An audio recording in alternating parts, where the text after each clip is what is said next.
and you are dealing with one domain of knowledge about the American experience, especially at the school level, because canonized knowledge is that which is given to the kids at that level, and even at the level of the universities. Now, the American historiography has already been canonized. This is true in religion, this is true in secular knowledge as well. What do we mean by canonization? The database that has been collected has been looked at by a series of scholars over several generations, and they have decided that this is it. This is the most reliable data that we can come up with, and this is what we believe to be the true story of our experience. Of course, you have different narratives. The postmodernists will tell you that we have different narratives. Every group or every individual can come up with his or her own narrative about what happened in reality. Now, one of the first scholars who challenged that canonized knowledge about America with regard to what really went into the making of American history and the American experience was a Jewish fellow by the name of Leo Wierner, who wrote a book called Africa and the Discovery of Africa, in 2 volumes, over 1,000 pages. What is very interesting about Wierner is that Wierner was a linguist at Harvard. And when he wrote this book, he wasn't a student of Islam, he was a student of the Native Americans and linguistics, studying Asian languages. So he came up with the idea that, based on his research, some people who speak Arabic or Mande languages, meaning Mandinga is one of the languages in West Africa, Northwest Africa. Kunta Kinte came from that group. So the argument he makes was that if you do a content analysis and you examine from the point of view of a linguist, the vocabulary of the native people, no, that's okay, don't worry. The native people, who live in Mexico, if you do a content analysis and you study their language and you look at their vocabulary, you will find linguistic elements that suggest some Arab and Mande influence. So he therefore claimed that, based on his studies, these groups must have come to America before Columbus. That's a very revisionist way of looking at historiography of America, because now we believe that Christopher Columbus was the first guy who came from the old world to this world. That's why we have this concept of new world and old world. Now, he made that claim. Of course, if you go back and you type his name, Leo Wierner, and you look at what has been written, and you can go back and see what scholars wrote about those who wrote book reviews. Well, he wrote in the 20s, at that time when he wrote his book. The reviews that were written by his colleagues and others, he was going against the grain. He was trying to put forth a new thesis which would go against canonized American historiography. But that's part of the story of the Muslims, because yes, please. Wasn't there research done to say that long before Columbus that it was either from Morocco, but more than likely from Egypt, that the Afro-Phoenicians had made their way to the east coast of Mexico, and that through some of the Olmec statues that were made, because of the facial features, that they only could have been Negroid in nature and not come from anywhere else? Yes, I mean, people like, I have his name down here, Ivan van Sertima. People like him, he wrote They Came Before Columbus, and many other books, the African presence in Mesoamerica, they have that kind of, there's a database about that, that make that claim, that if you look at some of the groups that you find in Mexico, they would have features that suggest some kind of encounter with people from that part of the world. Yeah, there is a body of literature, but it's not part of the canonized literature of America, because, even though there were some people who claim that you have someone from Scandinavia who came to America, I mean, but kind of that data is still not accepted by mainstream American historiography. I mean, the Columbus story is the dominant story. I remember we had a big conference in Santa Fe when America was celebrating the anniversary of Columbus, 500 years of Columbus in '92. The World Council of Churches invited a group of scholars. They had Muslim scholars, Jewish scholars, Catholic scholars from Puerto Rico, some Puerto Rican scholars who are Hispanics, and they also presented a Catholic point of view in terms of their understanding of the Colombian experience. And then they have some African American scholars, who are Christians, and they give their own perspective as Christians. I was invited together with another scholar who was at the University of Toronto. He's a Afro-Caribbean scholar of history, and he has written books about this topic. So it was a fascinating 3 days, like when you had all these scholars trying to re-examine Columbus. It was fascinating. I mean, in terms of and there were some Native American scholars who were also there. So you have all these different perspectives trying to address the Colombian experience. And what you are saying, that came up in the conversation. Some people were arguing along those lines. But that's still, and as school teachers, you're going to be dealing with this because some people will be bringing materials to you.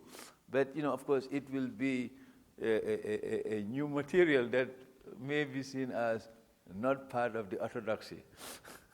You see what I'm saying? Not part of the orthodoxy, because American historiography, like English historiography, French, they have been canonized. So, I mean, if you get any new evidence, that it will take time before you have a paradigm change, what Kuhn called paradigm shift among scientists.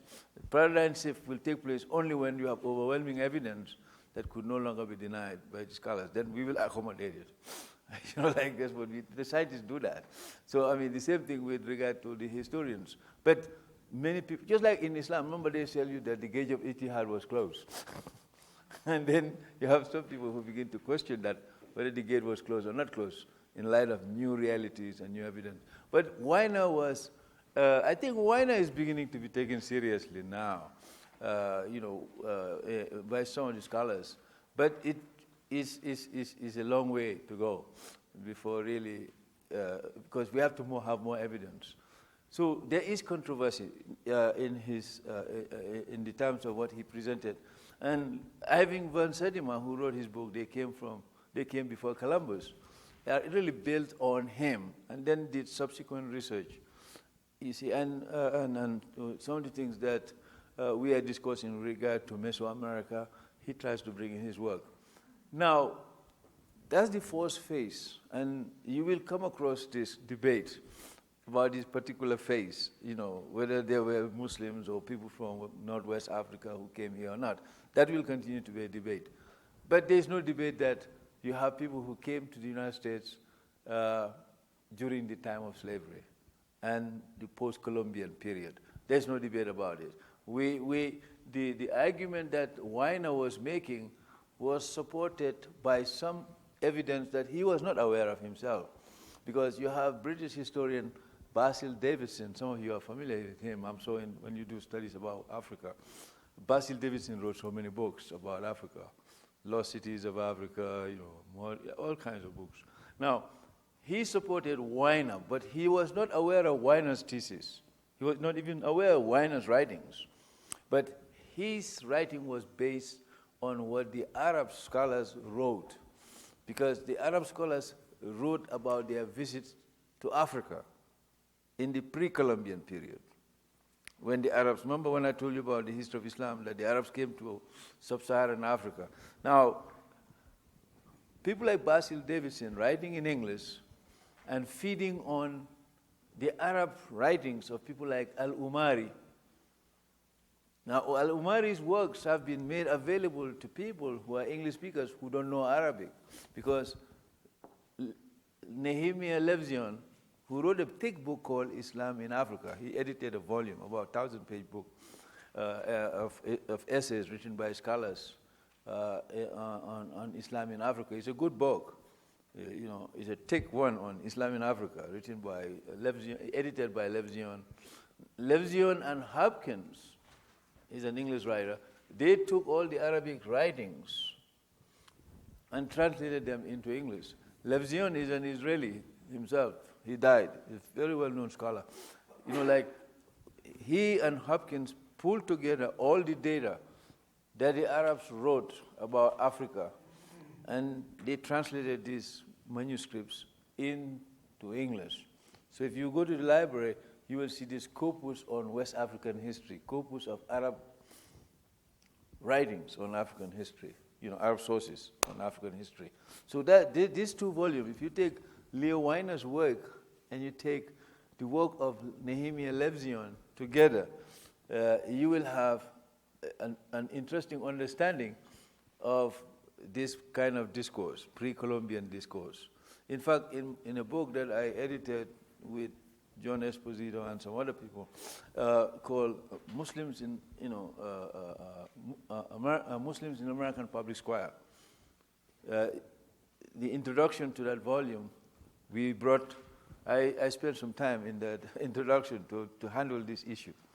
So if you get a copy of that book, you will see how some of this debate was addressed with regard to the connection between West Africa and Islam. So that debate, of course, involved people like Wierner, it involved Basil Davidson, and a number of scholars who have been looking at this particular period.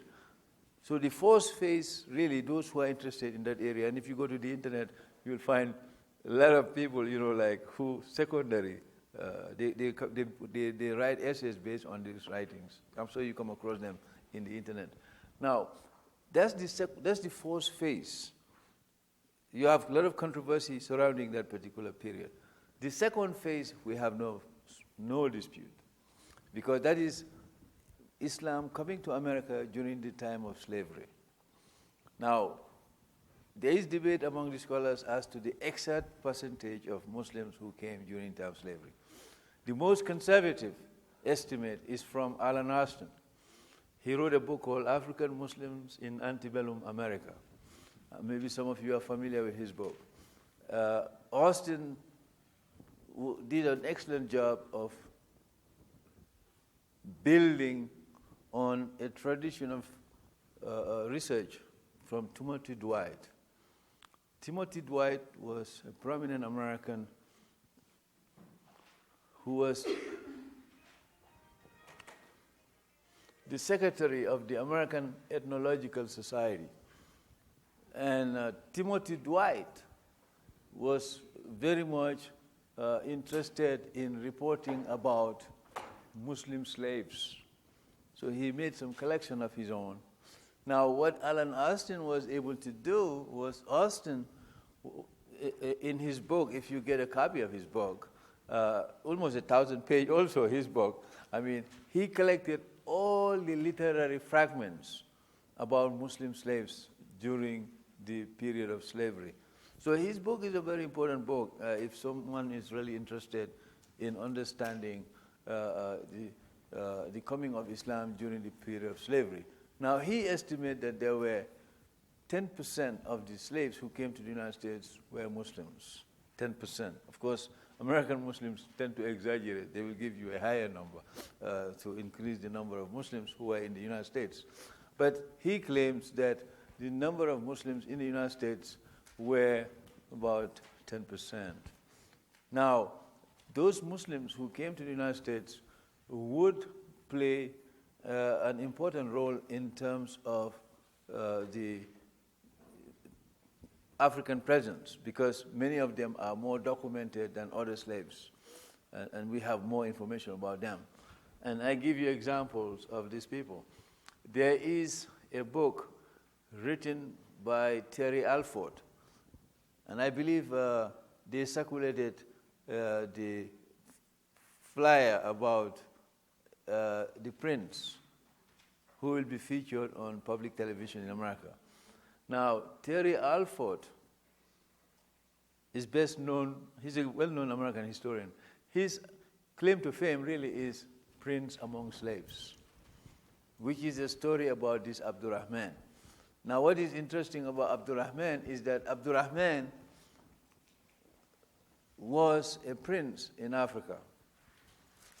But at a young age, he found himself a captive.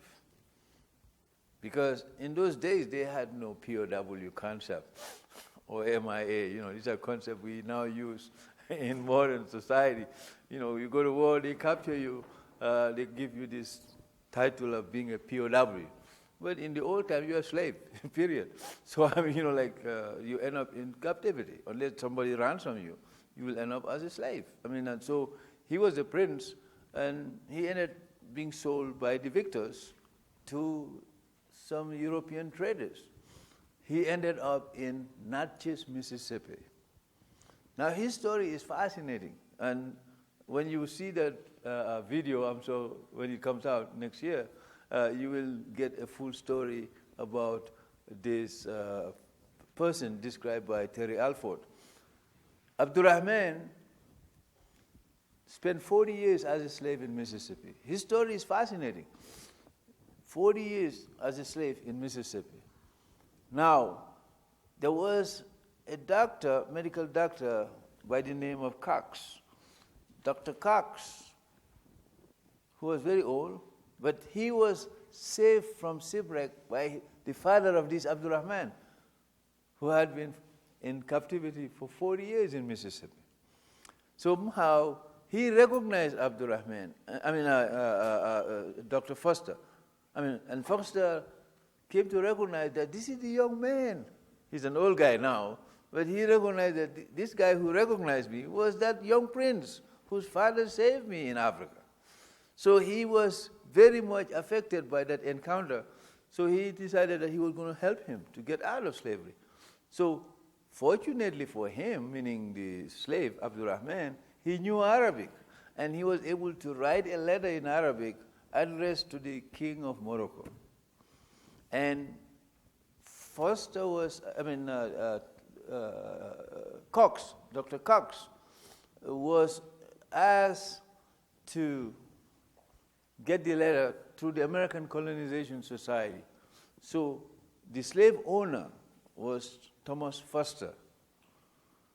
So when the king of Morocco sent the letter to the American president at the time, Adams asked his Secretary of State, Clay, to intervene. So Clay contacted the slave master, Thomas Foster, in Natchez, Mississippi, to let go of his slave.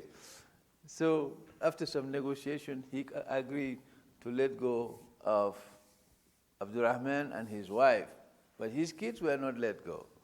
So Abdul Rehman was used by the American Colonization Society to go around the East Coast speaking. His story is well documented. I don't know whether some of you use one of my colleagues told me about this. There's a website that deals with all American newspapers. And you can read some of the old newspapers in the 19th century from that kind of website. So you will find some of these stories about this guy, Abdul Rehman. So Abdul Rehman went around speaking on behalf of the American Colonization Society. And of course, because the Moroccan Sultan, the King of Morocco, intervened, and the American president was involved, and his Secretary of State was involved, he was able to get his freedom. But poor guy died on his way going back to Guinea. The Americans have already established a colony for the freed slaves in Liberia. And when he got to Monrovia, on his way home, he died. So when you watch this video coming out, you will have the story of this fellow called Abdul Rehman. So among the stories that were collected by Alan Aston, Terry Alford was able to highlight on this particular one. There's another American historian, Philip Corton. He wrote a book called Africa Remembered. is really a collection of essays about some of these slaves. You have slave narratives, but here was an American historian who collected stories about these individual slaves, and they go into the making of his book, Africa Remembered. And there you'll find some of the Muslim slaves featured in that volume. Now, what is very interesting is that an older scholar by the name of Sylvain Diouf, she's a Senegalese, and she is at the Somberg. You know the Somberg is in New York. The Somberg is in Harlem, really. Now, it's a research cultural center in Harlem, and this lady works there. She has published a book called Servants of Allah, Enslaved Africans in the New World. Servants of Allah. It's an interesting book, and it talks about the Muslim slaves not only in America but in the whole New World, in Brazil and in other parts of the Caribbean.